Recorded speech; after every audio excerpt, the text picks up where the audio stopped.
입출력 방식의 역학 소프트웨어 사주판. 동양 철학과 서양 과학의 절묘한 만남. 신개념의 사주 소프트웨어 세계 최초 개발. 과학적인 사주학 공부를 위한 필수 아이템. 이제 사주판 하나로 누구나 사주학 달인이 될 수 있다. 우리 시대 최고의 사주 명리학자 이정호 선생과 함께 사주학 완전 정복에 도전해보자.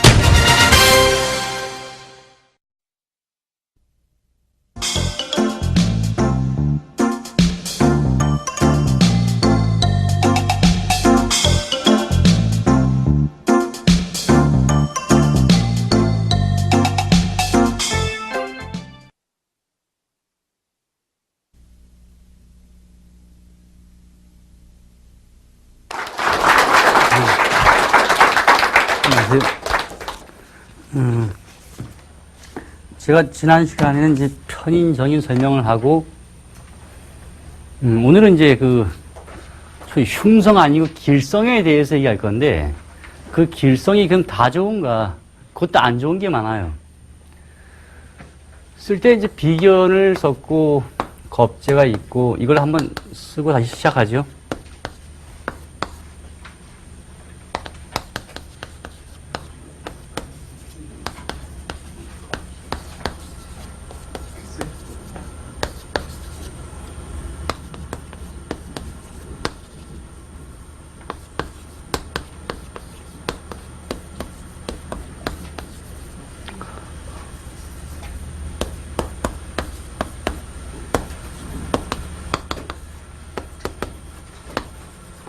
이렇게 돼 있는데, 요거하고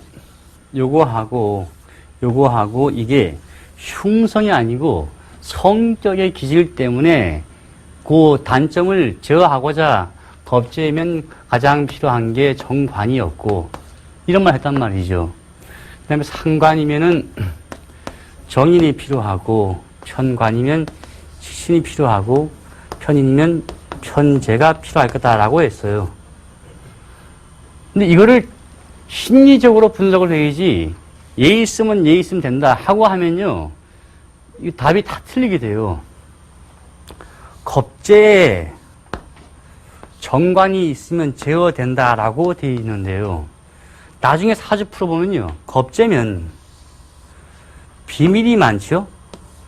비밀이 많은 데다가 정관이 원리 원칙이기 때문에 잘못하면 비밀 결사맺고 어떤 일 저지르게 돼요. 그러니까 자기가 누구하고 약속하면 그 약속이 잘못된 것이 그저 망정, 자기가 신념으로 그냥 지키게 돼버려요. 이러면 새로운 신념으로 자기도 모르게 불법을 하고도 나는 맞다라고 할 수 있는 사람이 되는 거죠. 쉬운 얘기로 옛날에 무슨 고문도 많잖아요.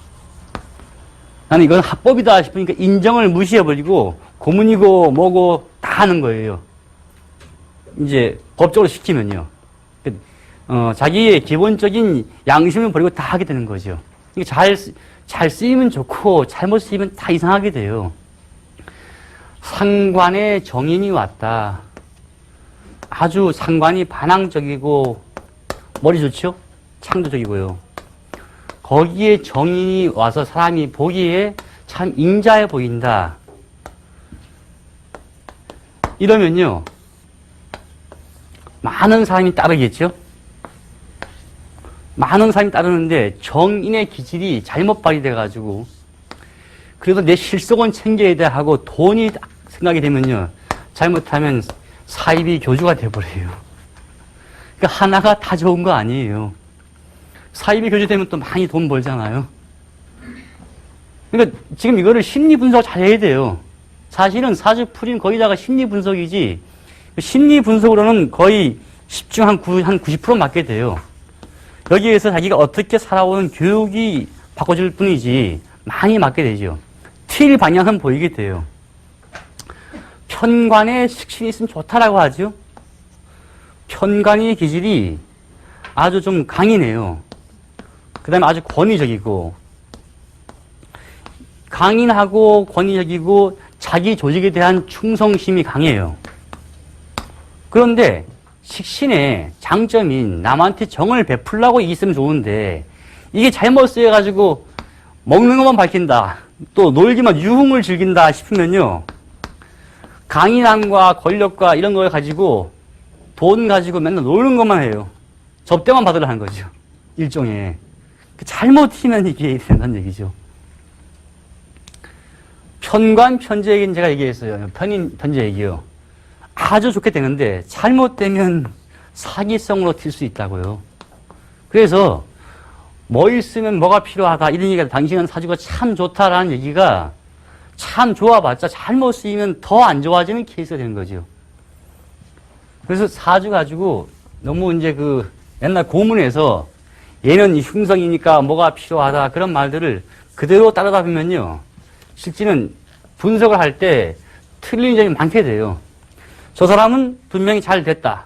근데 실제는 참 못된 사람이 많거든요. 왜 그런 경우가 많잖아요. 저 사람 인품에 어떻게 저렇게 잘 돼 있을까? 이건 정말 부당하다. 그러니까 하늘이 진짜 못됐다. 이거는 말이 안 된다. 착한 사람은 일찍 하늘로 가고 왜 저런 사람 잘 돼가지고 막 남아있냐 이런 얘기거든요. 이게 이렇게 구성되고 잘못 쓰이면은 원망을 듣죠. 그러면 이분들의 자식들의 말년이 상당히 또 힘들어져요. 그러니까 인과응보죠. 이 사람들 보고 사실 말할 필요 없어요. 놔두면 그냥 자연히 이렇게 돼요. 내가 잘 되다가 힘들어졌어요. 덕을 많이 쌓았으면 자식이 또 뒤늦게 막 잘 돼가요, 이게. 그런데 내가 잘 되는 와중에 남을 막 무시하고 살아왔으면요. 자식이 더 꼬이게 돼, 이게 쭉이요. 그러니까 어떤 분들은 자식을 키우고도 온갖 투자를 다 하고 다 있는데도 불구하고 그냥 집안 망치고 다 그냥 폐가 망신한 경우가 많은데 어떤 경우에는 자식 적당히 신경 써서 살아왔는데 돈 없다 싶을 때 알아서 다 벌어가요 이게. 그러니까 이런 분들 가지고 욕할 필요는 또 없어요. 어차피 사회에는 이거를 잘못 써가지고 못되게 사는 사람들이 있을 때마다 사람들이 저거보다 난 저러지 말아야지 하고 반성의 계기도 되기 때문에 참 필요한 거예요. 사회를 위해서 너무 많은 문제 있지만 너무 많게 되면 이제 소위 나라마다 혁명이 벌어지죠. 근데 요새는 뭐 한국 사회에 무슨 혁명이 있을 시대가 아니고 옛날 시대는 그럴지 모르지만 자, 그럼 이 비견은 항상 일간이니까 처음 듣는 분은 또 모를까봐 이렇게 연, 월, 일시가 있으면요. 위에가 간이면 밑에는 지거든요. 그래서 연간, 연지, 월간, 월지, 일간, 일지, 시간, 시지 이렇게 말하는 거거든요. 그래서 일간은 항상 비견이 되죠. 그러니까 일간은 비견이니까 얘 가지고 흉성이라 하면 말이 안 맞잖아요. 그럼 이 일간은 비견인데 비견에다가 얘를 극하는 편관이 오면 나쁘냐? 그런 말은 없어요. 책에는요. 얘가 강하면 편관이 와야 되고 얘가 약하면 정인이나 편인이 와야 된다라고 말을 하는 거지 얘에 대한 비판은 별로 없어요. 너무 강하면 또 힘을 빼야 된다. 이게 없다면 식신에 와서 힘을 빼야 된다. 이렇게 말하는 거죠. 근데 이 비견이 아주 강하면요. 고집불통에 말을 해도 소기의 경액이에요. 전체 사주에 비견밖에 없다. 저 귀퉁이 하나에 편제든 정제든 하나밖에 없다. 이러면요. 자기 고집만 부리고 자기 것만 챙기려고 애를 쓰다가 돈마저 다 날려버리고 부인도 날아가고 이렇게 되는 거죠. 그러니까 이게 무조건 강하다 좋을 거 아니 적당히 강해야 돼요. 근데 적당이란 기준이 뭐냐? 사실은 적당이란 기준이 없어요.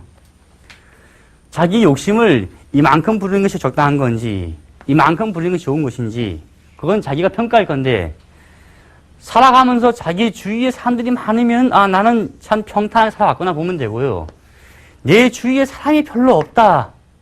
한 두세 명밖에 없다. 이러면 아 내가 너무 고집스러운 걸 판단하면 돼요. 대인관계가 많으면 많은 사람들은 적당히 돼 있는 거고 대인관계가 이게 뭐 해봤자 한 3명으로만 끝났다. 가면 갈수록 이런 좁아지는 거죠. 그러니까 남이 싫어하면 뭔가 문제가 있는 케이스겠죠. 저기서 이제 식신 얘기가 나왔는데, 그래서 이제 지난 강의에서 제가 식신은 소위 말해서 길신인데, 길하다 할 때, 이 식신의 이 식이 여기에 편인이 오면 어머니가 젖이 없어서 모유 없이 컸다 이렇게 말하고 있지만은, 그래서 흉성이다. 식신만 오면 좋은데 얘가 와서 깨트리면 정말 나쁘다라고 되어 있거든요. 그런데 이게 다 맞냐? 아니에요. 왜 왔냐면 이 말도 뒤요. 식신이 식도락을 즐기고 유흥을 즐기는 면이 있죠. 거기다가 말을 잘해요. 그러니까 어학에 참 발달되어 있어요. 편인성은 여다가 첨가해서 게을러지고요. 머리가 또 좋거든요. 저게 문서니까 남한테 말로 해서 사기성을 일으킬 수 있죠. 이렇잖아요. 식신만 있어도 또 좋은 것 아니죠. 잘 쓰이면 어떻게 되느냐. 식신의 기질에 이런 거 다 빼고요. 성실히 하는 면이 있고, 식신은요. 식신과 상관은 둘 다가 성실해요. 하나 시키면 숙제를 꼬박꼬박 해요. 성실성에 편인이 있어가지고 눈치마저 있다면, 또 머리마저 좋다면 뭐 잘 되겠죠. 그러니까 사주를 이래 보고, 우리 아이 사주가 이래서 얘가 있고 얘가 있으니까 얘는 끝났다 이렇게 할 게 아니고요. 얘가 있고 얘가 있으니까 이 장점을 어떻게 살릴 것인가를 고민해야 돼요. 그 다음에 내가 이렇다면 내가 이런 점이 있고 이런 점이 있는데 이거를 잘 쓰면 좋다면 어떻게 쓸 것인가 자기 하기 나름이죠. 편제가 있으면 좋다라고 하죠. 그런데 이 편제는 옆에 이제 밑에 비견이 있으면은 얘를 깨트린다라고 그런단 말이죠. 그래서 나쁘다라고 또 해요. 그런데 안 그래요. 편제가 강하게 있는데 비견이 약하면, 일간이 약하면 옆에 비견이 있어야지만 자기 욕심이 있게 되는 거죠. 얘가 약한 경우에는 자기 고집만 부리다 보면 돈벌이 다 날리니까 욕심 부리다 보니까 그런 사람 있잖아요. 살다 보면 저건 적당히 소탄 대신한다고요. 하도 소탄 대신하는 사람이 굉장히 많은데 조그만 걸 탐하다가 큰 거 다 놓치는 굉장히요. 이러한 경우를 말하는 경우예요. 이게 편제가 약하면서 비견이 강하다. 소탄 대신인 경우가 참 많아요. 그러니까 그렇게 심리를 이해하시면 돼요. 반대로 편제가 아주 강하고 비견이 약하다. 이거 어디서 많이 볼 수 있느냐?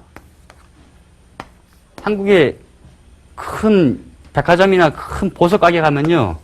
거기 명당이 이렇게 많잖아요. 비싼 것만 들어오면 사시는 분들. 대부분 이런 편제가 있으면 특이한 물건을 좋아해요. 그 다음에 비견이 약하니까 돈 관리 능력이 없어요. 그래서 재산을 잃어버리더라도 아주 고가만 좋아하게 되고 왠지 모르지만 유명한 것만 좋아하게 돼요. 단점이. 이러니까 돈이 많이 날아가죠.